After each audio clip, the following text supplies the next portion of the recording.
আসসালামু আলাইকুম রহমতুল্লাহি বারাকাতু। ওয়ালাইকুম আসসালাম রহমতুল্লাহ বরকাত। আমি নিউ ইয়র্ক থেকে বলছি। জি বলেন।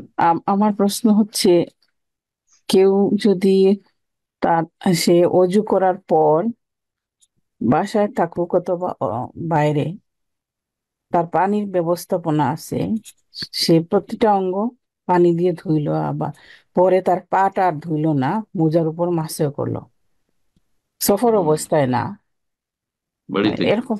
হ্যাঁ, বাড়ি। এরকম কিন্তু কি হয়? মোজাটা যখন পড়েছিল তখন উজু করে কোনো পড়েছিল না এমনি পড়েছিল? মোজা যখন পড়েছিল তখন অজু করেই পড়েছে, কিন্তু তাহলে ঠিক আছে। কোনো অজর ঠিক। নাই, কিন্তু হ্যাঁ হ্যাঁ, তার একদিন যে এক পানি। রাত পারবে, মকিম অবস্থায় একদিন এক রাত মাসায় করতে পারবে বাড়িতে থেকে। আর সফরে থাকলে 3 দিন 3 রাত মাসা করতে পারবে মোজার উপর। জি, ওজোর থাকেন না এটা। মোজার মাসার জন্য ওজোর শর্ত নয়, বরং এটি ছাড় দেওয়া হয়েছে। যেহেতু এক মোজা দিয়ে ঢাকা আছে, মোজা খোলা আবার পরা, তার মোজা খোলার পরে যদি ধোয়া যায় আর সাথে সাথে পরা যায় তো সেটা ভিজে যাওয়ার কারণে ধুলো লেগে আছে, গন্ধ হয়ে যাবে আর পায়ে গন্ধ ছড়াবে আর আশেপাশের লোক কষ্ট পাবে। হ্যাঁ, এসব বিভিন্ন হেকমার কারণে ইসলামে ছাড় দেওয়া হয়েছে এই ক্ষেত্রে। মৌজার মাসা জায়েজ, মকিম যারা বাড়িতে অবস্থান করছেন তাদের জন্য একদিন এক রাত, কিন্তু শর্ত হচ্ছে উজু করে পড়তে হবে। মোজাতে ঢাকা থাকতে হবে, টাকনা সহ ঢাকা থাকতে হবে। কিছু কিছু আজকাল মোজা বেরিয়েছে টাকনার অর্ধেকটা ঢাকা অর্ধেক খোলা, এইরকম মোজাই জায়েজ নয়। জি, অজুর অঙ্গ, ধৌত করার অঙ্গ পুরো যেন ঢাকা থাকে, তাহলে ঠিক আছে। বারাকাল্লাহ ফিক। আপনার হ্যালো, ফোন আনমিউট আসসালামু হয়ে। আলাইকুম।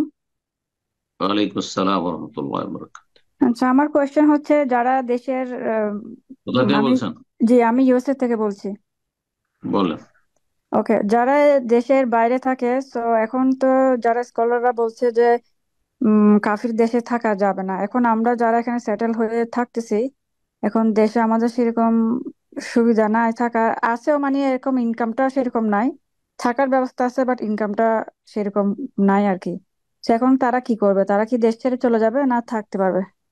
এর উত্তর অনেকবারই দেওয়া হয়েছে, আমাদের ইকরাম ভাইকে বলছি। আজকের যে আপনার তৌহিদের ডাক আছে সেখানে সেই লিঙ্ক গুলো দিয়ে দিবেন। ইউকে তে গিয়ে যে উত্তরগুলো দেওয়া হয়েছে পারফেক্ট, আর তার আগেও কয়েকটা উত্তর আছে, বারবার একই প্রশ্নের উত্তর আর কত দেব। উত্তরটা এই বোনকে পাঠিয়ে দিবেন। জি, যোগাযোগ করবেন যাক, আমাদের এখানে ভাই যিনি আজকের সঞ্চালক তার সাথে। জি, জাজাকাল্লাহ খায়ের। ইনশাল্লাহ আমরা তাহিদের ডাকে আমরা দিয়ে দিব। আর তারপর যদি আপনি না পান অবশ্যই আমার সাথে যোগাযোগ করবেন। আপনাকে অবশ্যই লিঙ্ক দেবো ইনশাআল্লাহ।